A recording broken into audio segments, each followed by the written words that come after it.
നമസ്കാരം. വളരെ സവിശേഷതയുള്ള ഒരു JB ജംഗ്ഷനിലൂടെയാണ് ഞങ്ങൾ പ്രേക്ഷകരെ കൊണ്ടുപോകാൻ ആഗ്രഹിക്കുന്നത്. എൻ്റെ ഒപ്പമുള്ള ആൾ മറ്റാരുമല്ല, ഡോക്ടർ ജോസ് ചാക്കോ പെരിപ്പുറം.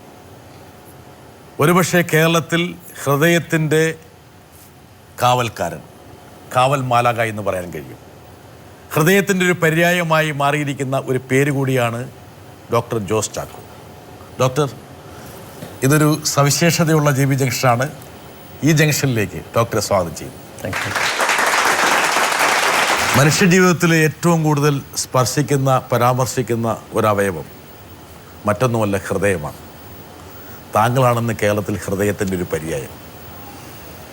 എന്തു തോന്നുന്നു ഡോക്ടർ? വളരെ ചാരിതാർത്ഥ്യജനകമായ ഒരു മുഹൂർത്തമാണിത്. ഹൃദയം അല്ലെങ്കിൽ ഹാർട്ട് സർജറി എൻ്റെ ലൈഫിലൊരു സ്പെഷ്യാലിറ്റി ആയിട്ട് ഞാൻ സ്വീകരിക്കാനായിട്ട് തീരുമാനിച്ചത് കോട്ടയം മെഡിക്കൽ കോളേജിൽ MBBS ചെയ്തതിന് ശേഷമായിരുന്നു. അതിനുശേഷം ഇതിൻ്റെ ഫർദർ ട്രെയിനിങ്ങിനായിട്ട് എനിക്ക് ഇംഗ്ലണ്ടിൽ പോകാനും തിരിച്ച് നാട്ടിൽ വന്ന് ഹൃദയ ശസ്ത്രക്രിയ ആരംഭിക്കാനും വലിയ ഒരു അനുഗ്രഹം ലഭിച്ചു. ആ 15 വർഷം അല്ലെങ്കിൽ 20 വർഷങ്ങൾക്ക് മുമ്പ് നാട്ടിൽ തിരിച്ചു വരുമ്പോൾ ഇതുപോലത്തെ ഒരു സാഹചര്യത്തിൽ അല്ലെങ്കിൽ ഇതുപോലെ വിജയകരമായിട്ട് ഹൃദയ ശസ്ത്രക്രിയയെ നമ്മുടെ സംസ്ഥാനത്ത് എത്തിക്കാൻ പറ്റുമെന്ന് ഞാൻ വിശ്വസിച്ചിരുന്നില്ല. ഈ അടുത്ത കാലത്തായിട്ട് താങ്കൾ വാർത്തയിൽ നിറഞ്ഞു നിൽക്കുന്നു. മാധ്യമപ്രവർത്തകരെ കുറിച്ച് എല്ലാവർക്കും ഒരുപാട് പരാതികളുണ്ട്. പക്ഷേങ്കിൽ താങ്കളുമായി ബന്ധപ്പെട്ട ഒരു മുഹൂർത്തം തത്സമയം സംപ്രേഷണം ചെയ്തപ്പോൾ ആൾക്കാർക്കെല്ലാം സന്തോഷമായി. ഒരു പോസിറ്റീവായ ഒരു കാര്യം മാധ്യമങ്ങൾ ഏറ്റെടുത്തു എന്ന് നിരൂപകന്മാർ പറഞ്ഞു. എയർ ആംബുലൻസിൽ താങ്കൾ ഒരു ഹൃദയത്തെ മാറോട് ചേർത്ത് കൊച്ചിയിൽ കൊണ്ടുവരുന്നു. ഒരുപക്ഷെ വേറൊരു ലോകത്തേക്ക് പോകുമായിരുന്നൊരു വ്യക്തിയിലേക്ക് അത് വിളക്കി ചേർക്കുന്നു. അങ്ങനെ ഒരു ജീവിതം വീണ്ടും തുടിക്കുന്നു.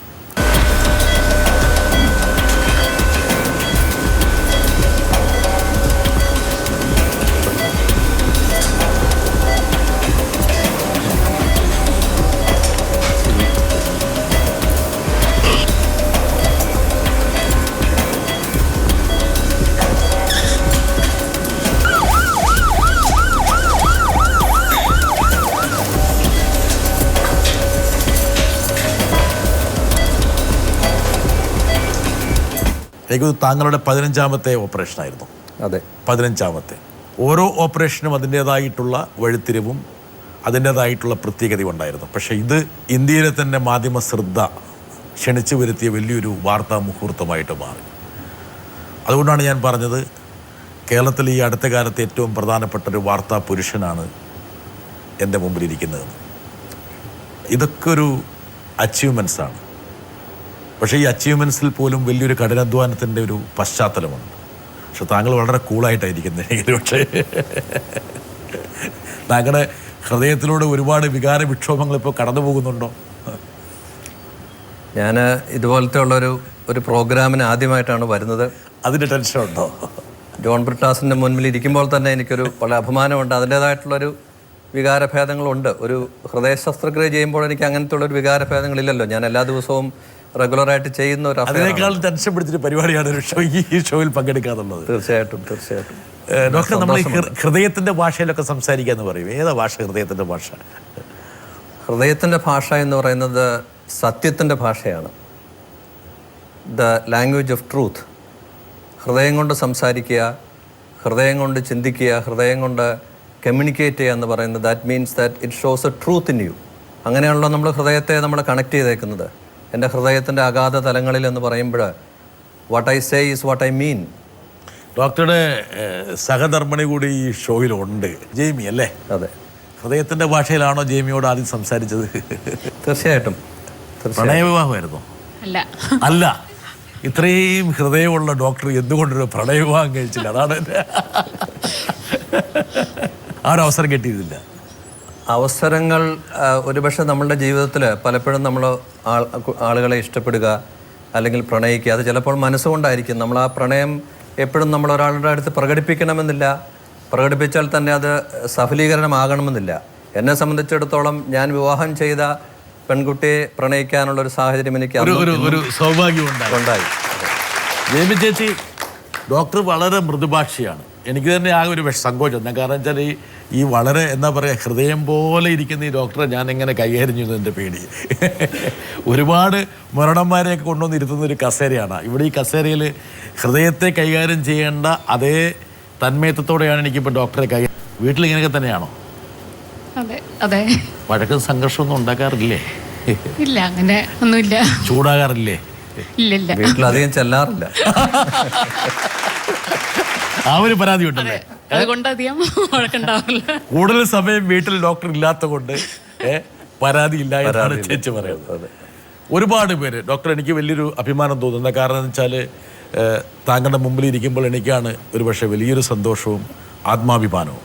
മലയാളത്തിൻ്റെ വരദാനമായിട്ട് വേണമെങ്കിൽ ഡോക്ടറെ കാണാൻ കഴിയും. ഇപ്പം ഭാര്യ പോലും പറയുന്ന ഒരു പരാതിയും ഡോക്ടറോടില്ലാതെന്ന്. പക്ഷേ ഡോക്ടറുടെ ചില സുഹൃത്തുക്കൾ പറഞ്ഞത് ഡോക്ടർക്ക് പത്മശ്രീ ലഭിച്ചപ്പോൾ യഥാർത്ഥത്തിൽ പത്മശ്രീ കൊടുക്കേണ്ടിയിരുന്ന ഡോക്ടറുടെ ഭാര്യയ്ക്കാണെന്നാണ് പറഞ്ഞത്. തീർച്ചയായിട്ടും തീർച്ചയായിട്ടും. ഡോക്ടറെ ഒരുപക്ഷെ ഒരുപാട് ഹൃദയത്തെ കൈകാര്യം ചെയ്യാൻ കഴിയുന്ന ഒരു അവസ്ഥയിലേക്ക് മാറ്റിയെടുത്ത് ഒരു പക്ഷേ സഹധർമ്മിണിയൊക്കെ പ്രദാനം ചെയ്തിട്ടുള്ള ആ ഒരു സാഹചര്യമായിരിക്കും, കുടുംബ സാഹചര്യമായിരിക്കും, അവരുടെ സപ്പോർട്ടായിരിക്കും.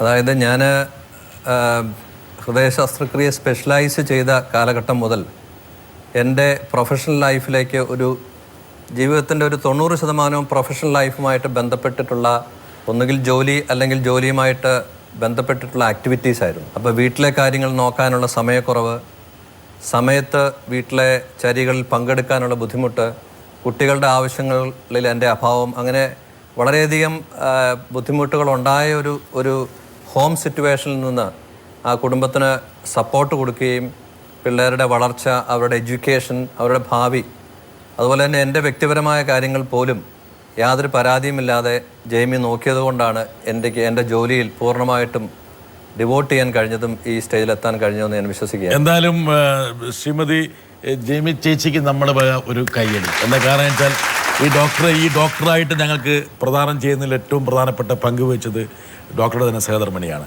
ഡോക്ടറെ ഞങ്ങൾ ഒരുപാട് പേരെ ഇവിടെ സ്ക്രീനിൽ കൊണ്ടുവരുന്നുണ്ട്. ഒരുപാട് പേർക്ക് താങ്കളെക്കുറിച്ച് സംസാരിക്കാൻ താല്പര്യമുണ്ടായിരുന്നു. കേരളത്തിലെ ഒരു മുൻനിര ആൾക്കാർ, എനിക്ക് തോന്നുന്നു മറ്റ് പലർക്കും വേണ്ടി സംസാരിക്കാൻ വാക്കുകൾ പിശുക്കുന്ന ആൾക്കാർ ഡോക്ടറുടെ കാര്യം വന്നപ്പോൾ വാചാലരായി. ഞാൻ ഒരാളെ കാണിക്കാം. ഡോക്ടർ ജോസ് ചാക്കോ ആരോഗ്യ രംഗത്ത് കേരളത്തിന് തന്നെ അഭിമാനകരമായ ഒരു വിജയമാണ് നേടിയത്. ഒരു ദിവസം എന്നെ ഫോണിൽ വിളിച്ച് ഹൃദയം അത്യാവശ്യമായിട്ട് മാറ്റിവെക്കേണ്ട ഒരു രോഗി എൻ്റെ അടുത്തുണ്ട്.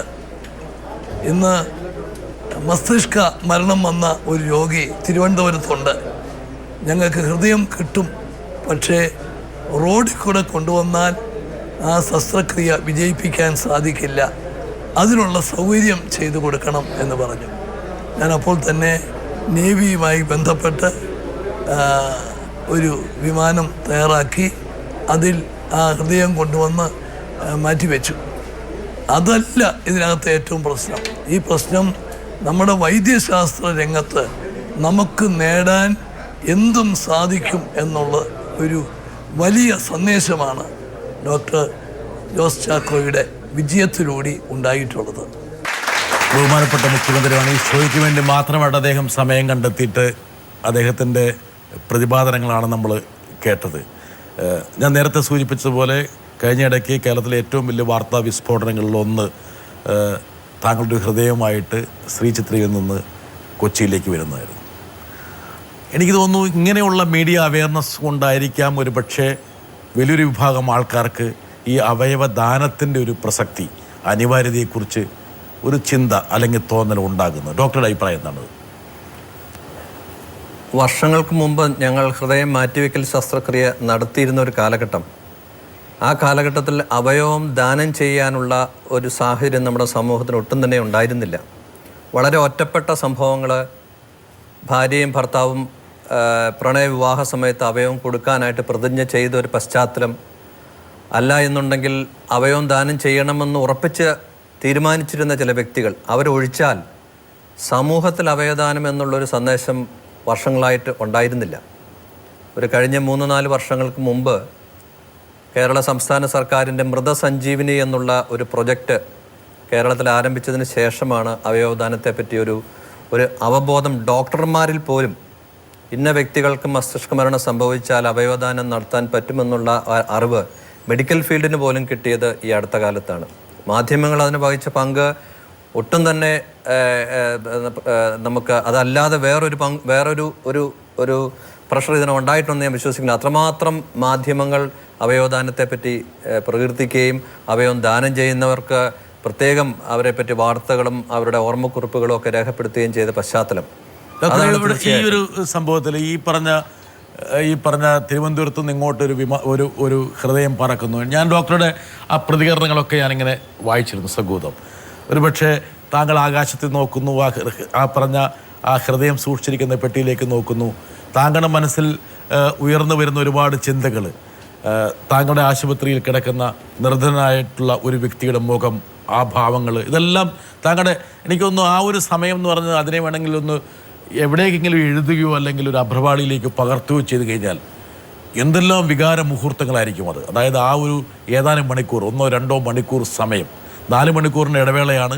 ആ ഇടവേളയിൽ താങ്കൾ ആ 1 മണിക്കൂർ 1.5 മണിക്കൂർ കൊണ്ട് താങ്കൾ അവിടെ നിന്ന് ഇങ്ങോട്ടുന്ന പറന്ന മുഹൂർത്തങ്ങൾ അത് എപ്പോഴെങ്കിലും ഇങ്ങനെ അടുക്കി കെട്ടി വെച്ച് കഴിഞ്ഞാൽ എനിക്ക് തോന്നുന്നത് ഏറ്റവും തീക്ഷ്ണമായിട്ടുള്ള ഒരു അധ്യായമായിരിക്കും, അത് ഏടായിരിക്കും.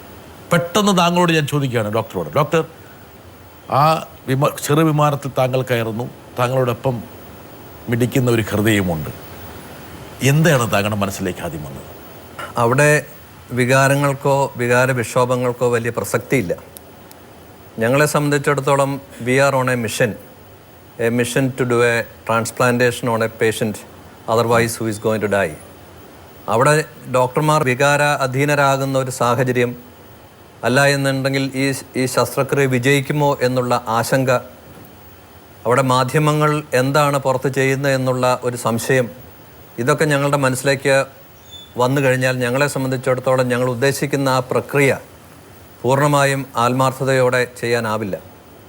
വർഷങ്ങളായി എൻ്റെ പ്രൊഫഷനിൽ ഞങ്ങൾ വളർത്തിക്കൊണ്ടുവരുന്ന ഒരു പ്രത്യേക ഒരു സാഹചര്യമാണ് വികാരമില്ലായ്മ എന്ന് പറയുന്ന ഒരു സാഹചര്യം. ചിലപ്പോൾ നിർവികാരത അല്ലെങ്കിൽ ഫ്രോസൺ മൈൻഡ് എന്ന് പറയും. ഫ്രോസൺ, അതായത് നമ്മൾ മരച്ചിരിക്കുന്ന ചില സാഹചര്യങ്ങൾ, നമ്മൾ തുടങ്ങി വയ്ക്കുന്ന ഒരു പ്രസ്ഥാനമാണെങ്കിലും അത് എത്തിച്ചേരുന്നത് നമ്മൾ ഒരിക്കലും ചിന്തിക്കാത്ത ഒരു പ്രതലത്തിലേക്ക് ചെല്ലുകയാണ്. അത് നമ്മളുടെ കൈകളല്ലാതെ എത്രയോ നൂറുകണക്കിന് ആളുകൾ, പല രീതിയിലുള്ള ഗ്രൂപ്പുകൾ, ഇവരുടെ എല്ലാവരുടെയും പ്രവർത്തനം നമ്മളോടൊപ്പം ഉണ്ട്. അതൊരു പക്ഷേ നമ്മുടെ പ്രഷർ ഇല്ലാതെയായിരിക്കാം, അവരുടെ നന്മ കൊണ്ടായിരിക്കാം, അവരുടെ ആഗ്രഹം കൊണ്ടായിരിക്കാം. ഇതെല്ലാം ഒരുമിച്ച് വരുമ്പോൾ നടക്കുന്നൊരു സംഭവമാണത്. തീർച്ചയായിട്ടും വികാരങ്ങളില്ലായിരുന്നു എന്ന് ഞാൻ പറയുന്നില്ല. എന്നിരുന്നാലും ഞങ്ങൾക്ക് വികാരങ്ങൾക്ക് അടിമകളായിരുന്നു. ഡോക്ടർ പറഞ്ഞെനിക്ക് മനസ്സിലായി. ഞങ്ങൾ മാധ്യമപ്രവർത്തകരും പറയാറുണ്ട്, ഏറ്റവും പ്രധാനപ്പെട്ട തീക്ഷ്ണമായിട്ടുള്ള വാർത്താ മുഹൂർത്തങ്ങൾ റിപ്പോർട്ട് ചെയ്യുമ്പോൾ പോലും നിങ്ങൾ വികാരത്തിന് വിധേയരാകാൻ പാടില്ല എന്ന് ഞങ്ങളെ പഠിപ്പിക്കാറുണ്ട്. അതായത് നമ്മൾ ഏറ്റവും വലിയ കലാപമാണെങ്കിലും യുദ്ധമാണെങ്കിലും നമ്മൾ സമചിത്തതയോടെ ആയിരിക്കണം ആ ഒരു കാര്യങ്ങൾ റിപ്പോർട്ട് ചെയ്യേണ്ടത്. പക്ഷെ അങ്ങനെയൊക്കെ ആണെങ്കിൽ പോലും നമ്മളും ആ ഒരു ഇതിലേക്ക് ലയിച്ചു പോകുന്നൊരു പ്രവണത വരും. എനിക്ക് ഒരുപക്ഷെ അവിടെ ആ പെട്ടിയിലിരിക്കുന്ന ഹൃദയത്തെക്കാൾ കൂടുതൽ മിടിച്ചിരുന്നത് വേണമെങ്കിൽ ഡോക്ടറുടെ ഹൃദയമായിരിക്കാം. ഹൃദയമിടിപ്പ് വർദ്ധിച്ചിട്ടുണ്ടാകാമോ? തീർച്ചയായിട്ടും. അത് നമ്മളുടെ ഫ്ലൈറ്റിൽ അവിടെ ചെല്ലുന്നു, നമ്മൾ രോഗിയുടെ അവയവം ദാനം ചെയ്യുന്ന വ്യക്തിയുടെ ബന്ധുക്കളെ കാണുന്നു, അവരുടെ വികാരങ്ങൾ നമ്മൾ മനസ്സിലാക്കുന്നു. ആ സമയത്തെല്ലാം നമ്മൾക്ക് അവരോടൊപ്പം ആ ദുഃഖത്തിൽ പങ്കുചേരണമെന്നുണ്ട്. പക്ഷേ അവിടെ നിന്ന് ആ അവയവം നൽകുന്ന ആളെ ആശ്വസിപ്പിക്കുന്ന ആ സമയം, അതിനേക്കാൾ ഉപരിയായിട്ട് ഞങ്ങളെ സംബന്ധിച്ചിടത്തോളം ഒരു 4 മണിക്കൂറിനുള്ളിൽ ഈ ഹൃദയം സെക്യൂർ ചെയ്തുകൊണ്ട് ഇവിടെ വന്ന് ഓപ്പറേഷൻ കംപ്ലീറ്റ് ചെയ്യുക എന്നുള്ളൊരു ചിന്ത മാത്രമാണ് നമുക്ക്. അതിനിടയിൽ നടക്കുന്ന ഒത്തിരി സംഭവങ്ങളിൽ ഞങ്ങൾ ഭാഗഭാക്കുകളാണെങ്കിലും അവിടെ ഞങ്ങൾ വികാരങ്ങൾക്ക് അടിമപ്പെട്ട് നമ്മുടെ കർത്തവ്യബോധത്തിൽ നമ്മൾ വേണമെങ്കിൽ വ്യതിചലിച്ച് പോകാം. അപ്പം അവിടെ വികാരത്തിന് മുകളിൽ വിവേകത്തെ കൊടുനാട്ടേണ്ട ഒരു പ്രത്യേക അവസ്ഥയിലാണ്. ഈ ഒരു സംഭവത്തിൽ ഏറ്റവും പ്രധാനപ്പെട്ടത് ഒരു സാധാരണ മനുഷ്യൻ്റെ കുടുംബാംഗങ്ങൾ, ഒരു നിർധനനായിട്ടുള്ള ഒരു വ്യക്തി ഇവിടെ രോഗശൈലിയിൽ കിടക്കുന്നു. വളരെ സാധാരണപ്പെട്ട ആൾക്കാരാണ് ഇതിനകത്തെ പ്രധാനപ്പെട്ട കഥാപാത്രങ്ങൾ. വലിയ സമ്പന്നതയുടെ കൊടുമുടിയിൽ നിൽക്കുന്ന ഒരാൾക്ക് വേണ്ടി ഒരു ഹൃദയമല്ല ഇത്. സാധാരണ ഒരുപക്ഷെ സാധാരണ ജനത്തിന് അവർക്ക് ഈ ഒരു സംഭവമായിട്ട് പൊരുത്തപ്പെടാൻ വേണ്ടിയിട്ട് ഒരു പ്രത്യേകത പ്രദാനം ചെയ്തത് ഇതിൽ പ്രധാനപ്പെട്ട കഥാപാത്രങ്ങളാണ്. അതായത് ഒരു തിരുവനന്തപുരത്തെ ഒരു അഭിഭാഷകൻ്റെ കുടുംബം യഥാർത്ഥത്തിൽ കൺസർവേറ്റീവായിട്ടൊരു ഫാമിലി എന്ന് വേണമെങ്കിൽ ഇൻവെർട്ടർ കോമിൽ വിളിക്കാവുന്ന ഒരു ഫാമിലിയാണ്. സാധാരണ രീതിയിൽ വിശ്വാസങ്ങളും അന്ധവിശ്വാസങ്ങളുമാണ് ആൾക്കാരെ അവയവങ്ങൾ പ്രദാനം ചെയ്യുന്നതെന്ന് പിന്തിരിപ്പിക്കുന്നൊരു ഘടകം. ഡോക്ടർ എന്നെക്കാളും കൂടുതൽ അതിനെക്കുറിച്ച് ധാരണ ഉള്ള വ്യക്തിയാണ് ഡോക്ടർ എന്ന് എനിക്കറിയാം. ആ ഹൃദയം പ്രദാനം ചെയ്ത അഭിഭാഷകൻ ശർമ്മയുടെ ഭാര്യ വിധവയെ നമുക്ക് ഇവിടെ കൊണ്ടുവരേണ്ടതുണ്ട്. ബുധനാഴ്ച രാവിലെ തന്നെ ഇദ്ദേഹത്തിൻ്റെ ബ്രെയിൻ ഡെത്ത് ആയി എന്നുള്ള വിവരം ഡോക്ടർ അറിയിച്ചു. ഉടൻ തന്നെ ഓർഗൻ ഡൊണേഷനെ കുറിച്ച് ഞങ്ങളോട് പറയുകയും ചെയ്തു. അപ്പോൾ തന്നെ സമ്മതം അറിയിക്കുകയും ചെയ്തിരുന്നു. ഹാർട്ട് ട്രാൻസ്പ്ലാന്റ് ചെയ്യാനുള്ള സൗകര്യം ശ്രീചിത്രയിൽ ഇല്ല എന്നാണ് ഡോക്ടർമാർ പറഞ്ഞത്. വൃക്കകൾ മാത്രമേ എടുക്കുകയുള്ളൂ എന്നും പറഞ്ഞിരുന്നു. എന്നാൽ ഡോക്ടറുടെ നേതൃത്വത്തിൽ വ്യാഴാഴ്ച രാത്രി തന്നെ അദ്ദേഹത്തിൻ്റെ ഹൃദയം ട്രാൻസ്പ്ലാന്റ് ചെയ്യാനായിട്ടുള്ള സൗകര്യം ഒരുക്കുകയാണ് ഉണ്ടായത്. അതിലൂടെ അദ്ദേഹം അനശ്വരനാവുകയും ചെയ്തു. അദ്ദേഹത്തിൻ്റെ ഹൃദയം ഏറ്റുവാങ്ങിയ മാത്യു അച്ചാടന് ദീർഘായുസ് നേരുന്നു. അദ്ദേഹത്തിൻ്റെ കുടുംബത്തിന് എല്ലാ നന്മകളും നേരുന്നു. ഡോക്ടർക്ക് ഒരു പക്ഷേ ഇവരോട് നമുക്കിവരെ ഒന്ന് എന്താ കാരണം വെച്ചാൽ വലിയൊരു മാനവികതയുടെ ഒരു പുതിയുയർന്ന തലത്തിലേക്കാണ് ഇവർ ഉയർന്നത്. ഡോക്ടർക്ക് ഇവരെ അഭിസംബോധന ചെയ്യാനൊരു അവസരം കിട്ടിയിട്ടുണ്ടാവില്ല അല്ലേ, ഇവരോട് സംസാരിക്കാൻ? എനിക്ക് അവിടെ വെച്ച് കാണാനുള്ളൊരു അവസരം ഈ ഷോയിലൂടെ ഡോക്ടർക്ക് വേണമെങ്കിൽ ഇവരോട് വേണമെങ്കിൽ സംസാരിക്കാവുന്നതാണ്. എന്നാണ് ഡോക്ടർ പറയാൻ ഉദ്ദേശിക്കുന്നത്? തീർച്ചയായിട്ടും ഈ പ്രായത്തിൽ സ്വന്തം ഭർത്താവ് നഷ്ടപ്പെടുക എന്ന് പറയുന്നത് ഒരു സ്ത്രീയെ സംബന്ധിച്ചിടത്തോളം ജീവിതത്തിൽ ഏറ്റവും വലിയൊരു നഷ്ടമായിരിക്കും. അതും പറക്കം പറ്റാത്ത രണ്ട് കുട്ടികൾ. ആ കുട്ടികളുടെ മുഖം കാണുമ്പോൾ തന്നെ നമ്മൾക്കറിയാം അവരുടെ നഷ്ടബോധം അതിൽ വളരെയധികം നിഴലിക്കുന്നുണ്ട്. ലത വളരെ കമ്പോസ്ഡാണ്. പക്ഷേ ഈ നഷ്ടത്തിനിടയിൽ ഒരു വ്യക്തിയുടെ, നമ്മൾക്ക് തന്നെ അറിയാം, നമ്മളുടെ ഏറ്റവും അടുത്തൊരു സുഹൃത്ത്, ഭർത്താവ് അല്ലെങ്കിൽ ഫാദർ അല്ലെങ്കിൽ ഭാര്യ മരിക്കുന്നത് നമ്മളുടെ മനസ്സിലേക്ക് നമുക്ക് അംഗീകരിക്കാൻ പോലും പറ്റാത്ത ഒരു സാഹചര്യത്തിലായിരിക്കാം. അപകടങ്ങൾ അല്ലെങ്കിൽ മസ്തിഷ്ക ആഘാതങ്ങൾ, ആ നഷ്ടം നമ്മളുടെ മനസ്സിലേക്ക് നമുക്ക് ആഗിരണം ചെയ്യാൻ പറ്റാതിരിക്കുന്ന ഒരു സമയത്ത് ആ വ്യക്തിയുടെ അവയവങ്ങൾ നമ്മൾക്ക് ദാനം ചെയ്യുക എന്ന് പറയുന്നത് അതിൽ കൂടുതൽ നന്മ ലോകത്തിലുണ്ടെന്ന് ഞാൻ വിശ്വസിക്കുന്നില്ല. നോക്ക് ഡോക്ടർ, ഈ രണ്ട് കുഞ്ഞുങ്ങൾ, വാത്സല്യം തോന്നുന്ന, മമത തോന്നുന്ന രണ്ട് കുഞ്ഞുങ്ങളെ ഇടതും വലതും ഇരുത്തിക്കൊണ്ടാണ്. പക്ഷെ ആ സ്ത്രീ എടുത്തൊരു ബോൾഡായിട്ടുള്ള ഡിസിഷൻ, വളരെ അപൂർവം മാത്രമേ നമുക്ക് നമ്മുടെ സമൂഹത്തിൽ അത്തരത്തിലുള്ള ധീരമായിട്ടുള്ള തീരുമാനങ്ങൾ കാണും. എങ്ങനെയാണ് ഈ കുടുംബം ഈ സ്ത്രീയെ തൻ്റെ ഭർത്താവിൻ്റെ ഹൃദയം വേറൊരാളുടെ നെഞ്ചുകൂടിനുള്ളിൽ മിടിച്ചോട്ടെ എന്ന് തീരുമാനിക്കുന്നത്? ഏത് മുഹൂർത്തമാണ്? അതെങ്ങനെയാണത്? ഡോക്ടർ ഇതെല്ലാം ഫോളോ ചെയ്യുന്നുണ്ടാവും അല്ലേ?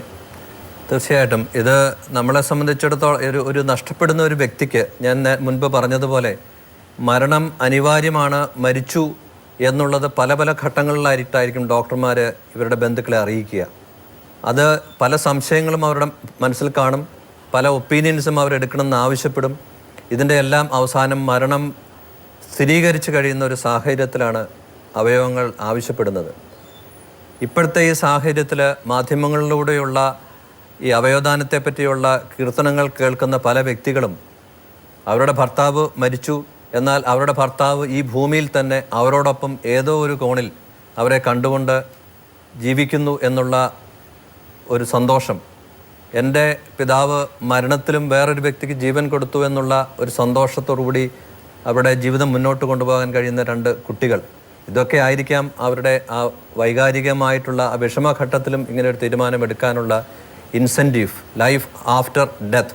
വി ആർ നോട്ട്, ചില മതങ്ങളിൽ, ചില സമൂഹങ്ങളിൽ ചില അവയവങ്ങൾ ആത്മാവിനെ സൂചിപ്പിക്കുന്ന സാഹചര്യങ്ങളുണ്ട്. പക്ഷേ പലപ്പോഴും നമ്മളുടെ ഒരു മരണത്തിന് ശേഷം നമ്മളുടെ അവയവങ്ങൾ നമ്മൾക്ക് യാതൊരു പ്രയോജനവുമില്ല എന്നുള്ളൊരു സന്ദേശം. ഡോക്ടർ, ഒരുപക്ഷെ നമ്മൾ ചെറുപ്പത്തിൽ പഠിച്ച പല കാര്യങ്ങളും വീണ്ടും ഒരു പുനരെഴുത്തിന് വിധേയമാക്കേണ്ടതായിട്ടുണ്ട് എന്ന് പലരും പറയുന്നത് ഈ ഒരു പശ്ചാത്തലത്തിലാണ്. പല ആൾക്കാരും പല സമൂഹങ്ങളിലും ഈ പറഞ്ഞ ഒരവയവവും മാറ്റാൻ പാടില്ല, അവർ വീണ്ടും അതുപോലെ തന്നെ ജന്മമെടുക്കുന്നതാണ് എന്നൊക്കെയുള്ള ചില ചിന്തകളിൽ ഒരുപക്ഷെ ഈ അവയവദാനത്തിന് വിരുദ്ധമായ വിഘാതമായിട്ടുള്ള ചില ചിന്താസരണികൾ പല സ്ഥലങ്ങളിലും നിലനിൽക്കുന്നുണ്ട്. ഈ ശാസ്ത്ര അവബോധം വരുമ്പോൾ മാത്രമാണ് ആ അന്ധവിശ്വാസത്തെ നമുക്ക് വേണമെങ്കിൽ മുറിച്ചു കിടക്കാൻ കഴിയുന്നത്. ഈ അഡ്വക്കേറ്റ് ശർമ്മ, അദ്ദേഹം തിരുവനന്തപുരം ബാറിലെ ഒരു അഭിഭാഷകനായിരുന്നു. അദ്ദേഹത്തിൻ്റെ ഒരു കൊളീഗിന് എന്തോ നമ്മളോട് സംസാരിക്കാനുണ്ട്. ജൂലൈ മാസം 6-ാം തീയതിയാണ് ശർമ്മയ്ക്ക് അസുഖമുണ്ടാകുന്നത്. ജൂലൈ മാസം 6-ാം തീയതി അസുഖമുണ്ടായി പാറശാലയിൽ തന്നെയുള്ള ഒരു ആശുപത്രിയിൽ കൊണ്ടുപോയി. ജൂലൈ മാസം 7-ാം തീയതി ശർമ്മയെ ശ്രീചിത്ര മെഡിക്കൽ സെൻ്ററിൽ അഡ്മിറ്റ് ചെയ്യുന്നു. ഏകദേശം 2 ദിവസം കഴിയുമ്പോൾ തന്നെ മരണം ആസന്നമായിരിക്കുന്നുവെന്ന് മനസ്സിലാക്കിയ ശർമ്മയുടെ ഭാര്യ ജൂലൈ മാസം 23-ാം തീയതി വരെ കാത്തിരുന്നു. മാത്യു ഇപ്പോഴും ശർമ്മയുടെ ഹൃദയത്തിലൂടെ ജീവിച്ചിരിക്കുന്നു എന്ന് ഞങ്ങൾക്കറിയുന്നതിൽ ഞങ്ങൾക്കും അഭിമാനമുണ്ട്. ഈ ഹൃദയം ഏറ്റുവാങ്ങുന്ന ആളുടെ ഹൃദയവികാരം അത് വളരെ പ്രധാനപ്പെട്ടതാണ്. എന്താ കാരണം എന്ന് വെച്ചാൽ മറ്റൊരാളുടെ ഏറ്റവും വലിയ ഒരു കനിവിൽ അല്ലെങ്കിൽ വലിയൊരു ഹൃദയ വായ്പിലാണ് അദ്ദേഹത്തിന് ഹൃദയം ലഭിച്ചത്. എന്തായിരിക്കും ആ ഹൃദയം അദ്ദേഹത്തോട് പറയുന്നുണ്ടാവുക ഡോക്ടർ? അതിനുള്ള ഒരു ശാസ്ത്രം നമ്മൾ കണ്ടുപിടിച്ചിട്ടില്ലല്ലേ? നമ്മളുടെ ശരീരത്തിലുള്ള ഓരോ അവയവവും അതിൻ്റെ പ്രവർത്തനം നമ്മളുടെ ജീവൻ നിലനിർത്താൻ വേണ്ടി ഓരോ മിനിറ്റിലും നിർവഹിച്ചുകൊണ്ടിരിക്കുകയാണ്. പക്ഷെ നമ്മളുടെ ഹൃദയം നമ്മളോട് സംസാരിക്കുന്നു എന്ന് നമ്മൾ പറയുമ്പോഴത്ത് ആ ഫിസിക്കൽ ആയിട്ടുള്ള ഹൃദയമാണ് നമ്മളോട് സംസാരിക്കുന്നത് എന്നുള്ളൊരു ചിന്ത നമ്മുടെ മനസ്സിലുണ്ടെങ്കിലും അത് സയൻറ്റിഫിക്കലായിട്ട് നമുക്ക് പ്രൂവ് ചെയ്യാൻ പറ്റാത്ത കാര്യങ്ങളാണ്. കാരണം ഹൃദയത്തിലാണോ നമ്മളുടെ വികാരങ്ങൾ ഉൾക്കൊള്ളുന്നത്?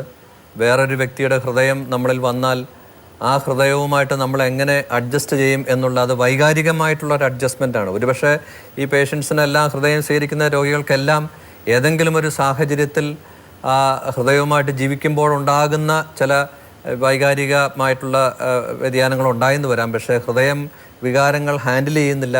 ഹൃദയം എന്ന് പറയുന്ന നമ്മുടെ ജീവൻ നിലനിർത്തുന്ന ഒരു പമ്പ് മാത്രമാണ്.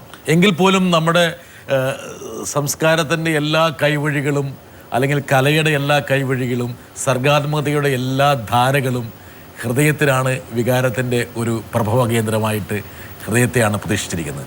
നമ്മൾ ഈ പറഞ്ഞ ഈ ഹൃദയം കൊണ്ടുപോകുന്ന അവയവദാനത്തിൻ്റെ പ്രസക്തി അല്ലെങ്കിൽ അതിൻ്റെ പ്രാധാന്യത്തെയൊക്കെ മുൻനിർത്തി ഒരുപാട് സിനിമകളിവിടെ ഇറങ്ങിയിട്ടുണ്ടായിരുന്നു. എനിക്കൊന്ന് മലയാളത്തിലെ ഏറ്റവും ശ്രദ്ധേയമായിട്ടുള്ളൊരു സിനിമയുടെ യഥാർത്ഥ തീം തന്നെ ഇതായിരുന്നു. എനിക്കത് അതിനെ അനുസ്മരിപ്പിക്കുന്ന രംഗങ്ങളാണ് ഡോക്ടറുടെ എയർ ആംബുലൻസിലുള്ള യാത്രയും അതിനനുബന്ധമായിട്ടുള്ള എല്ലാ കാര്യങ്ങളും തന്നെ. ഇത് ഈ സിനിമയാണ് ഒരു പക്ഷേ ഈ ഒരു പ്രധാനപ്പെട്ട സംഭവത്തെ കുറച്ചും കൂടി ജനങ്ങളിലേക്ക് വളരെ ഹൃദ്യമായിട്ട് കടന്നു വരാൻ വേണ്ടിയിട്ട് പ്രേരിപ്പിച്ചിട്ടുള്ള ഒരു സിനിമ. ഈ സിനിമ ഡോക്ടർ കണ്ടിട്ടുണ്ടോ? തീർച്ചയായിട്ടും. ഇതിൽ ഡോക്ടറെ പ്രതിഷ്ഠിച്ച എവിടെയെങ്കിലും ഈ സിനിമയിൽ? ഈ സിനിമ എന്ന് പറയുന്നത് നമ്മളെ സംബന്ധിച്ചിടത്തോളം ഒരു വൈകാരികമായിട്ടുള്ള ഒരു ചലനം കാണികളിൽ ഉണ്ടാക്കുക എന്നുള്ള ഇതിലുപരിയായിട്ട് ഒരു പ്രാക്ടിക്കലി ഒരു ഹാർട്ട് ട്രാൻസ്പ്ലാന്റേഷനുമായിട്ട് വലിയ ഒരു ബന്ധമുണ്ടായിട്ടില്ല. പക്ഷേ എന്നാലും ഒരു concept about an organ donation, ഒരു സമയത്തെ ഫൈറ്റ് ചെയ്ത് സമയത്തിനെതിരായിട്ട് പ്രവർത്തിച്ചുകൊണ്ട് ഒരു ഹൃദയം മാറ്റിവെക്കാനുള്ള ഒരു കുറേ വ്യക്തികളുടെ ഒരു കൂട്ടായ്മ, ഒരു ടീം വർക്ക്, അതുകൊണ്ട് വിജയിക്കുന്ന ഒരു ശസ്ത്രക്രിയ. ഈ സിനിമയ്ക്കിടെ തിരക്കഥ തയ്യാറാക്കിയ ഒരു വ്യക്തി നമ്മോടൊപ്പം ഉണ്ട്. എന്താ കാരണം വെച്ചാൽ അതിലെന്തോ പറയാനുണ്ട്. ഒരു ഡോക്ടർ എന്ന നിലയിൽ ഞാനും അദ്ദേഹത്തിൻ്റെ ഈ ആക്ടിവിറ്റീസിനെ വളരെ ക്യൂരിയസ് ആയി ഫോളോ ചെയ്യാറുണ്ട്.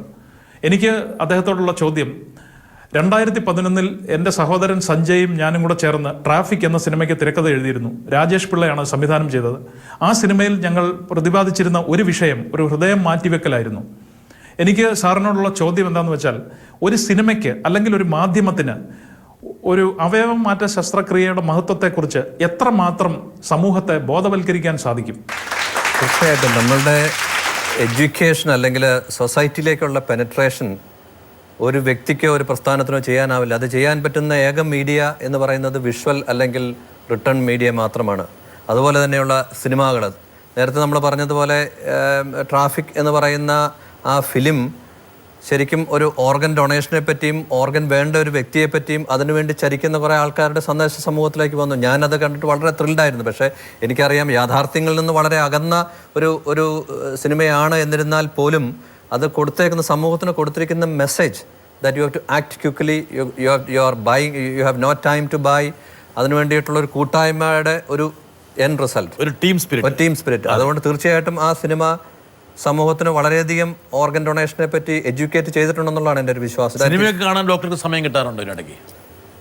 സിനിമ വളരെ വിരളമായിട്ട് കാണാറുണ്ട്. അപ്പം ഞങ്ങൾ ഒരു 2-3 മാസം കൂടുമ്പോഴത്തേക്കും ജെയ്മി വന്ന് പറയും, നല്ലൊരു സിനിമയുണ്ട്, നല്ല പോപ്പുലറാണ്, നമുക്ക് പോവാം.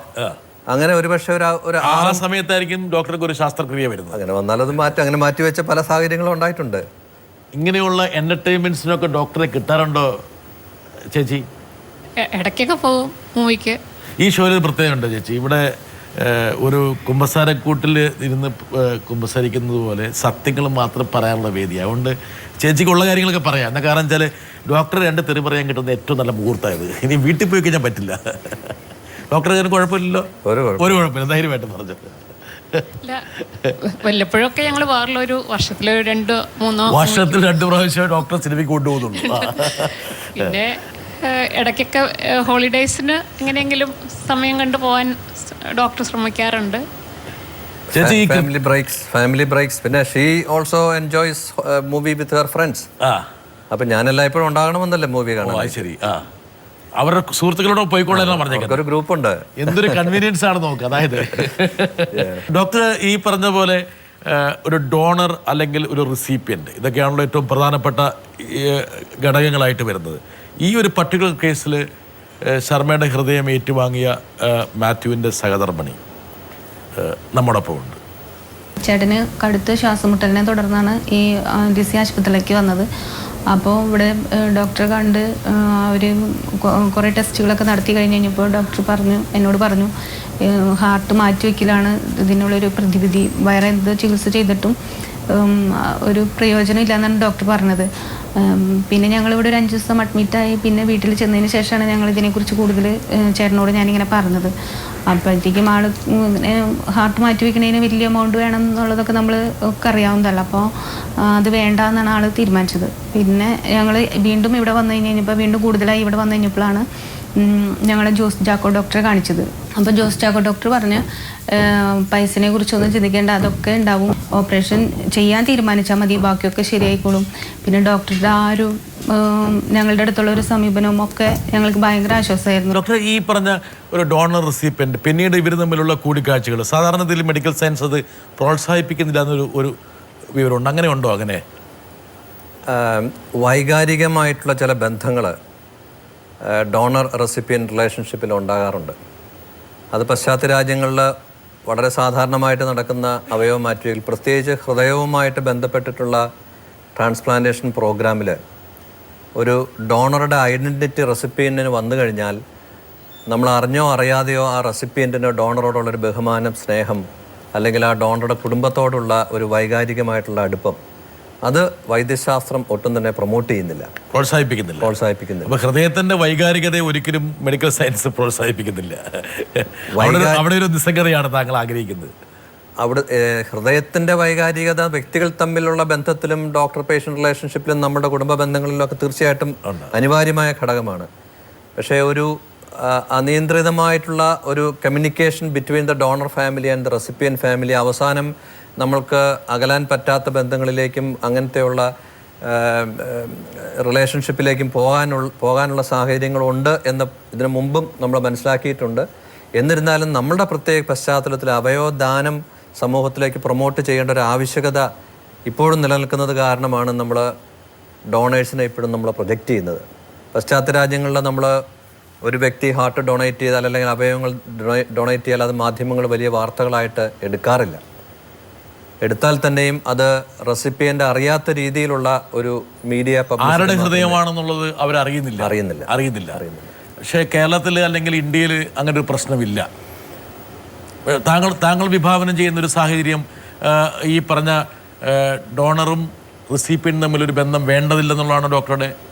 തീർച്ചയായിട്ടും അത് ഒരു പരിധി വേണം. ഒരു പരിധി അവർ ഒരു donor should not know who is recipient should not know who is a donor. അതാണ് ഐഡിയൽ സിറ്റുവേഷൻ. അതാണ് ഒരു ഡോക്ടർക്ക് ഞാൻ ഇംഗ്ലണ്ടിൽ വർഷങ്ങളോളം വർക്ക് ചെയ്തിട്ടുണ്ട്. ഒരു ഡോണറെ നമ്മൾ ഹാർട്ട് ഹാർവെസ്റ്റ് ചെയ്യാന്നാണ് പറയുന്നത്. പോയി ഡോണർ ഹോസ്പിറ്റലിൽ പോയി ഹാർട്ട് എടുക്കുന്നത്. ആ സമയത്ത് ഈ ഡോണറുടെ പേരും ഡീറ്റെയിൽസും എല്ലാം അവർ മറച്ചു വെച്ചിരിക്കും. ഈ എടുക്കാൻ വരുന്ന ഡോക്ടർമാർക്കോ അവരുടെ ടീം അംഗങ്ങൾക്കോ ഈ വ്യക്തിയുടെ പേരോ അഡ്രസ്സോ പോലും അവർക്ക് ബാക്കിയുള്ള എല്ലാ മെഡിക്കൽ ഡീറ്റെയിൽസും അവൈലബിൾ ആണ്. ഡോക്ടേഴ്സിന് പോലും അവർ കൊടുക്കാറില്ല. That is a secret for them, so that the doctors are technicians at that time to harvest the heart and put it on the recipient. ആ റെസിപ്പിയൻ ഡോക്ടറോട് ബന്ധമുള്ള ഒരു വ്യക്തിയായിരിക്കും, കാരണം നമ്മുടെ പേഷ്യൻ്റ് ആണ്. പക്ഷേ ഡോണറുമായിട്ട് ഡോക്ടർക്കോ അല്ലെങ്കിൽ ഇവർക്കോ ബന്ധം ഉണ്ടാകേണ്ട ആവശ്യമില്ല. He is A dead person, brain dead person ആണ്.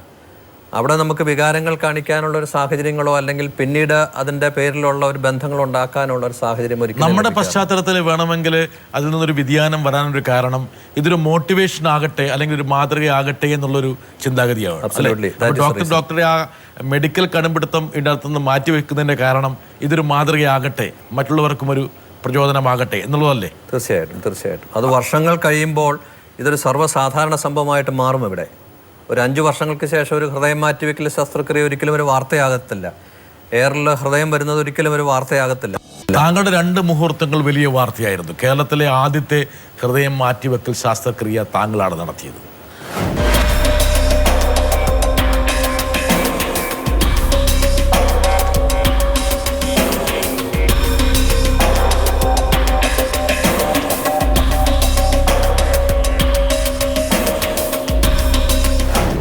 ആ ഒരു ഹൃദയം മാറ്റിവെക്കൽ ശസ്ത്രക്രിയയ്ക്ക് ഭാഗവാക്കായ ഒരു വ്യക്തി നമുക്ക് നമ്മോടൊപ്പം ഉണ്ട്.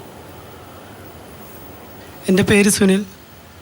ഞാൻ കേരളത്തിൽ ആദ്യമായി ഹൃദയം മാറ്റിവെക്കൽ ശസ്ത്രക്രിയയ്ക്ക് ഹൃദയം ദാനം ചെയ്ത കെ സുകുമാരൻ്റെ മകനാണ്.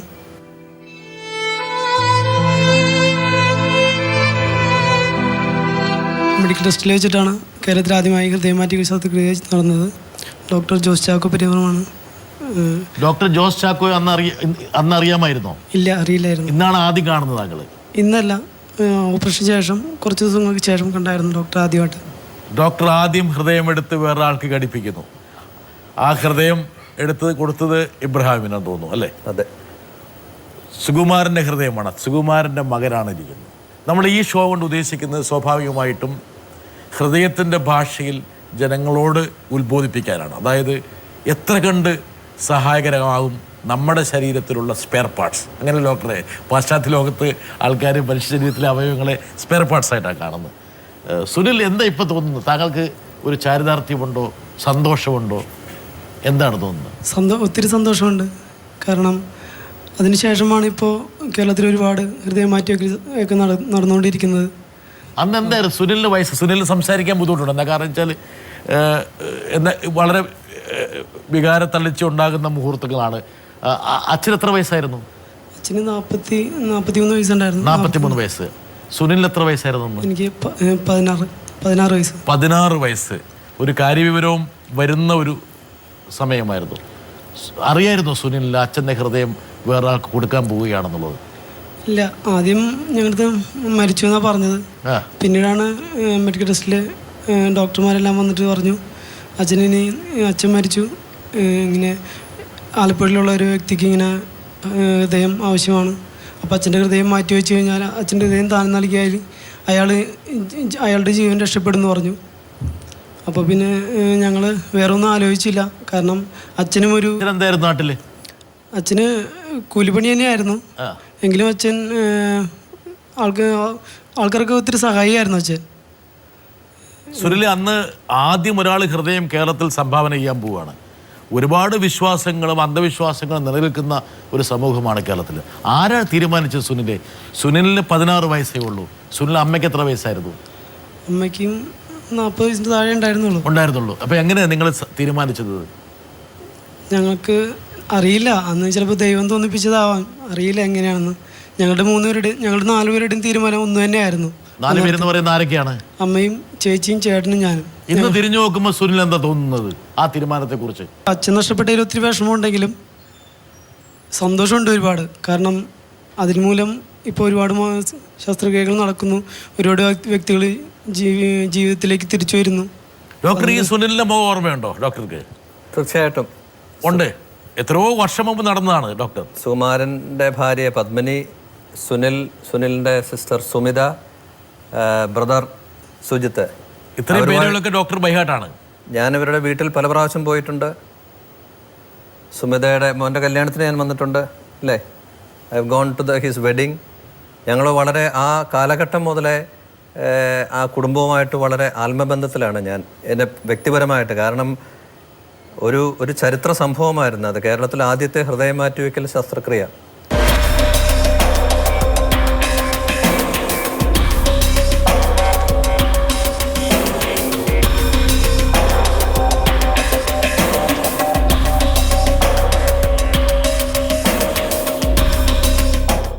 അന്ന് ബ്രിട്ടാസ് പറഞ്ഞതുപോലെ അവയവദാനത്തെപ്പറ്റി നമ്മുടെ സമൂഹം ഒട്ടും തന്നെ അറിവില്ലാതിരുന്നൊരു കാലഘട്ടത്തിൽ സ്വന്തം ഭർത്താവിൻ്റെ ഹൃദയം കൊടുത്ത ഒരു സ്ത്രീ എന്ന് പറയുന്ന അവരാണ് ശരിക്കും കേരളത്തിലെ വൈദ്യശാസ്ത്ര രംഗത്തിൻ്റെ വലിയൊരു വഴിത്തിരിവിന് കാരണമായത്. അവരും അവരുടെ കുടുംബാംഗങ്ങളും നമ്മൾ ശരിക്കും 10 വർഷം സുകുമാരൻ്റെ ഹൃദയം കൊടുത്തതിന് ശേഷം 10 വർഷം കഴിഞ്ഞ അതേ ദിവസത്തിൽ ഞാൻ അവരുടെ വീട്ടിൽ പോയിരുന്നു. അവിടെയുള്ള രാഷ്ട്രീയ നേതാക്കൾ, MLA-മാർ അവരെ വിളിച്ചിരുന്നു. കുടുംബത്തെ ഞങ്ങൾ ആദരിച്ചു. ഹാർട്ട് കെയർ ഫൗണ്ടേഷൻ്റെ ഭാഗമായിട്ട് ഞങ്ങൾ അവർക്കൊരു ഉപഹാരം കൊടുത്തു. തീർച്ചയായിട്ടും അത് ഞങ്ങളുടെ ഓർമ്മകളിൽ ഏറ്റവും കൂടുതൽ തങ്ങി നിൽക്കുന്നൊരു സംഭവമാണ്. സുനിൽ ചെയ്തത് വലിയൊരു കാര്യമാണ്. സുനിലിനൊരു പക്ഷേ ആ സമയത്ത് താൻ ചെയ്തതിൻ്റെ അല്ലെങ്കിൽ നിങ്ങളെടുത്ത തീരുമാനത്തിൻ്റെ ഒരു മഹത്വത്തെക്കുറിച്ചൊരു ധാരണ ഉണ്ടാകണമെന്നില്ല. പക്ഷെ ഇപ്പോൾ ഈ വാർത്തകളൊക്കെ വരുമ്പോൾ കേരളത്തിൽ ആദ്യമായിട്ടൊരു അവയവം ദാനം ചെയ്ത ഒരു വ്യക്തിയുടെ അവകാശിയാണ് താങ്കൾ. ആ നന്മ താങ്കളുടെ തലയിൽ ചാർത്തപ്പെട്ടിരിക്കുകയാണ് സുനിൽ.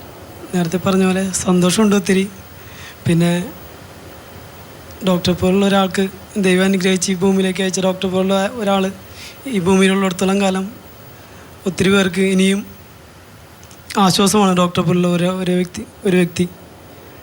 എനിക്ക് വാക്കുകൾ കിട്ടുന്നില്ല ഡോക്ടറെ പ്രശംസിക്കാനായിട്ട്. സന്തോഷമുണ്ട് ഒത്തിരി. ഡോക്ടറുടെ ഒപ്പം ഈ വേദിയിലിരിക്കാൻ പറ്റിയാലും സന്തോഷമുണ്ട്.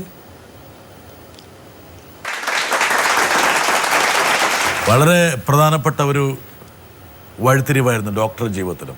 ഞാൻ ഡോക്ടറുടെ ഒരു ജീവിത രേഖയിലൂടെ കടന്നു പോവുകയായിരുന്നു. ഡോക്ടറുടെ ഫാദർ ഒരു അധ്യാപകനായിരുന്നു. താങ്കൾ ബോട്ടണി സ്റ്റുഡൻ്റ് ആയിരുന്നു അല്ലേ? അതെ. പിന്നീട് എങ്ങനെ ഹൃദയത്തിലേക്ക് ഡോക്ടർ തിരിഞ്ഞത്? ഞങ്ങളുടെ ചെറുപ്പകാലത്തിൽ നമ്മളുടെ ഒരു എഡ്യൂക്കേഷണൽ പീരീഡിൽ നിങ്ങൾ എന്താകണമെന്നൊക്കെ ടീച്ചർമാർ ചോദിക്കുമ്പോഴത്തേക്കും നമുക്ക് പറയാനായിട്ട് വളരെ ചുരുക്കം ചില ഓപ്ഷൻസേ ഉണ്ടായിരുന്നുള്ളൂ. മിക്കവാറും അധ്യാപകരുടെ മക്കളെല്ലാം ഡോക്ടർമാരാകുക, അല്ലെങ്കിൽ എൻജിനീയർ ആകുക. അങ്ങനെ അതിൽ കൂടുതലായിട്ട് ഇപ്പോഴത്തെ പോലത്തെ ഉള്ളൊരു ഓപ്ഷൻസ് അന്നില്ല. ഒരു ഡോക്ടർ ആകണം എന്നുള്ള ഒരു ചിന്ത എൻ്റെ മനസ്സിലുണ്ടായിരുന്നു. എൻ്റെ മൂത്ത ബ്രദർ ഡോക്ടർ മാത്യു ഇപ്പോൾ ഇംഗ്ലണ്ടിലാണ്. അദ്ദേഹം ഡോക്ടറായി. അപ്പം നമുക്ക് അങ്ങനത്തെ ഒരു പന്ഥാവിലൂടെയാണ് നമ്മളുടെ ചിന്തകൾ കുടുംബ പശ്ചാത്തലത്തിൽ വന്നുകൊണ്ടിരുന്നത്.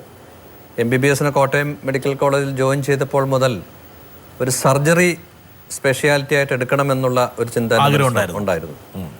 ഏത് സർജറി എന്നുള്ളതിനെ പറ്റിയുള്ള ചിന്ത എൻ്റെ മനസ്സിൽ വന്ന ഒന്നുകിൽ ഒരു കാർഡിയക് സർജൻ അല്ലെങ്കിൽ ഒരു ന്യൂറോ സർജൻ. ഇത് രണ്ടുമായിരുന്നു എൻ്റെ മനസ്സിലുണ്ടായിരുന്ന രണ്ട് സ്പെഷ്യാലിറ്റീസ്. രണ്ടും വളരെ ചലഞ്ചിങ് ആയിട്ടുള്ള സ്പെഷ്യാലിറ്റീസ് ആണ്. ഒത്തിരി ടാക്സിങ് ആണ്. ഒന്ന് മനസ്സും ഒന്ന് ഹൃദയം. ഒന്ന് മനസ്സും. അതെ. ഏതാണെന്ന് നമുക്ക് അറിയുന്നില്ല. അതെ അതെ. മനസ്സെന്ന് പറഞ്ഞ ആൾക്കാരെ തൊട്ടു നോക്കുന്ന ഇവിടെയാണ്. അവസാനം MBBS എല്ലാം പാസ്സായി കഴിഞ്ഞ സമയത്ത് ഹൗസ് സർജൻസിയുടെ സമയത്ത് നമ്മൾ വിവിധ സ്പെഷ്യാലിറ്റികളിലൂടെ പോകും. അങ്ങനെ അന്ന് ഞങ്ങളുടെ ഹാർട്ട് സർജറിയുടെ ചീഫായിരുന്ന ചന്ദ്രമോഹൻ സാർ, അദ്ദേഹം professor and head of the department of cardiac surgery Kottayam medical college. അതിനുശേഷം അദ്ദേഹം കണ്ണൂരെ വൈസ് ചാൻസലറായി.